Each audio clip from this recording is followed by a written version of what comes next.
Hello SPHL and Riverman fans, welcome to the video, and as always, thanks for watching. In this video, we're going to talk about the Northern Hockey in the SPHL.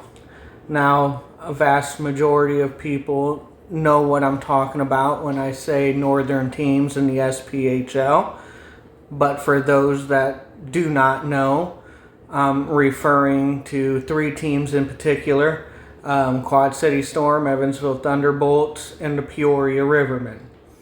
And maybe some expectations coming up this year, because I think they're going to be bigger than any year previous. And all three teams are going to want to compete just as hard as ever before, and really got something to prove in this upcoming 2025-26 season. I think all three teams got something to prove, and they want to send a message and let teams know that they're here to compete and compete for a cup at the end of the year. Why do I say that? Well, we got some teams moving on from some staples.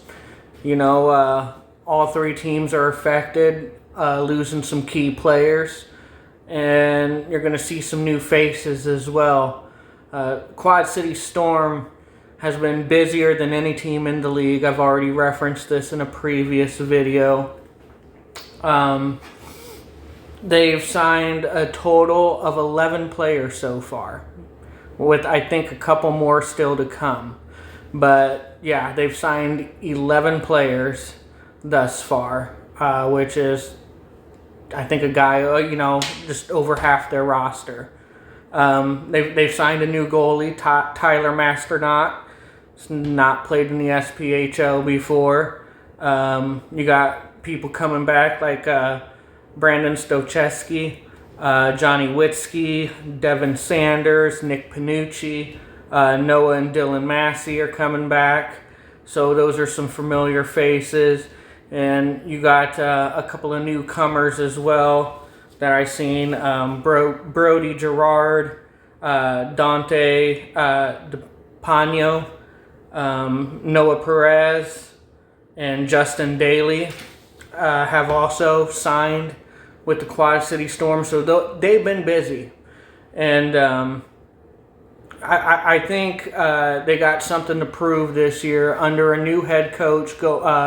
Well, he's not so new anymore. This will be his second season. He's coming off his rookie year as a coach, having to watch Evansville Thunderbolts raise a cup, and pretty much just getting sick of Rivermen always getting the better of them. They've had to watch Rivermen do it over and over and over again, and now they just watch Evansville Thunderbolts raise a cup. They don't want to be left behind. They don't want to be the butt of the joke in Northern hockey or in this league. They don't want to fall behind. I think these signings by this coach and general manager, owner, whatever, said that they really want to compete this year and really make a name for themselves. They don't want to finish at the bottom, and they want to give themselves a chance to raise a President's Cup. They're the only Northern team that hasn't done that thus far. They lost thus far, that we know for sure. Brent Morand and Whelan Parrish won't be back with Quad City Storm. So, that hurts, losing a goalie like Brent Morand. And Whelan Parrish was an outstanding player for Quad City Storm, but we know Whelan Parrish is playing in Europe. Now, Bolts and Rivermen, they have not been quite as busy as Quad City Storm when it comes to signings. Bolts have only signed Matt Hobbs, not a shocker. And Rivermen so far have got two people listed as being signed, Jack Boston and defender Kyler Fenton. Those are the only official signings, I believe, for both teams. Bolts losing Cole Cece, Logan Vandemeeker, and Tyson Gilmore signed, I think in the ECHL or Europe, I can't remember. There might be one or two more players, but those are the only players I can think of that have most definitely departed from the Thunderbolts. Thunderbolts are coming off their first President's Cup victory in their franchise history in the SPHL. So they're going to be the defending champs. They're going to want to play well, and they're going to want to make a statement that that wasn't a fluke, and they want to move forward and have a strong year. So that's why I expect big things from them as well as Storm. And I don't know if we're going to get that from them, but I know that the want and desire is there to stay competitive and defend their cup. It's going to be a tall task for them to defend their cup, obviously, especially losing someone like Cole Cece at least to start the season. So they got their work cut out for them. But they're not going to want to fall behind after winning a cup, just like Storm don't want to fall any further behind after watching Thunderbolts raise a cup. Which leaves Riverman pretty much all reliable of Northern hockey. Never finished below third place since joining the league, and has been steady as she goes. They've been competitive pretty much since day one and making the playoffs, and pretty much you can always write in the Rivermen for, favorites, to make a cup run. You'd be foolish to count the Rivermen out. I don't know why you would, especially having the most winning coach in all of SPHL history, and in my opinion, the best coach in SPHL history with them. Rivermen have lost some key players, no doubt. JMP, Zach Wilkie, and Jordan Ernst are the most notable.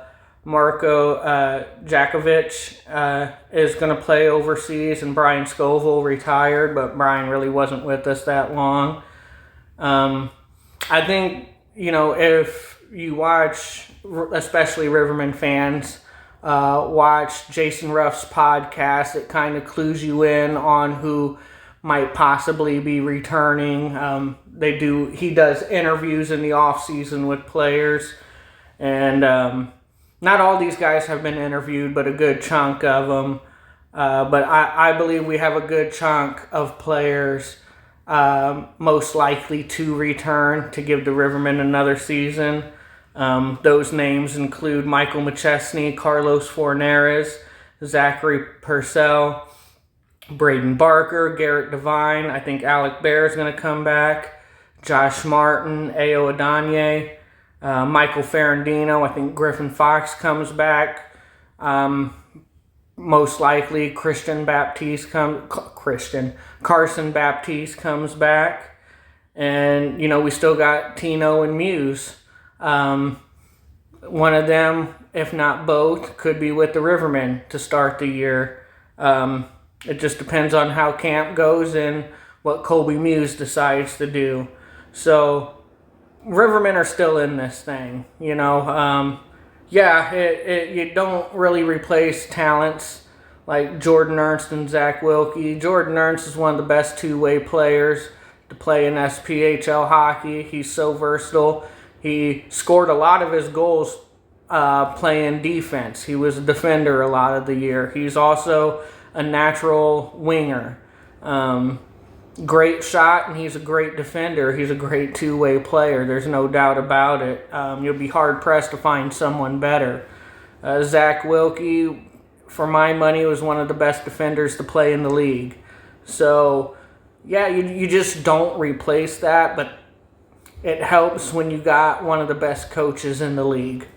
And we don't just rely on our defenders to defend. That's the job of the whole team. The team defense, more times than not, is second to none. Trudell really gets the most out of his players, and we do have some savvy vets coming back that can play on offense and defense and keep us in it. And Rivermen was swept by the Evansville Thunderbolts. So I think they have something to prove too, that they're still a top team in this league, that they can still compete for a cup regardless of the losses they've had. And it just makes for a good year of Northern hockey when we're talking about Storm, Bolts, and Rivermen, all three having something to prove and play for and really wanting to make a statement to the rest of the league that, they're here, especially for someone like the Rivermen, that they're here to stay, and for teams like Storm and Bolts that they're coming. They're ready to take that next step and really compete for a cup. And Bolts, like I said, they want to defend what they won, and Storm don't want to be left behind. And I think the move Storm has made prove that. I look for these teams to be a lot more competitive. I don't know where they finish, especially with Storm and Bolts. I'd say it's below the top 5, but with the way this league is going, with some of the players moving on from the league, you never know. I still expect the Rivermen to be in the top 3. I think worst case scenario, they finish maybe 4th place for the first time in their franchise history. But honestly, I still expect them to be in the top 3 with some of the vets that are coming back, and with the goalie tandem that we're going to end up having. Because it's, Jack Boston, Nick Latinovich, and Colby Muse. More than likely, we're going to have 2 of those goalies, and, it's going to be a tough day to score on them. So, yeah, it should be a fun season for Northern hockey. I expect them to compete against each other. I think that they're really it's going to get heated. And they're going to want to beat up on each other more than ever. And they got something to prove to the rest of the league. And I think they're going to compete just as hard with them and try to prove a point. So we'll see where the chips fall with these 3 teams when it's all said and done. I look forward to it. I can't wait for the upcoming season. So with that, I'll go ahead and wrap it up. Thanks for watching. And I always keep it Riverman style.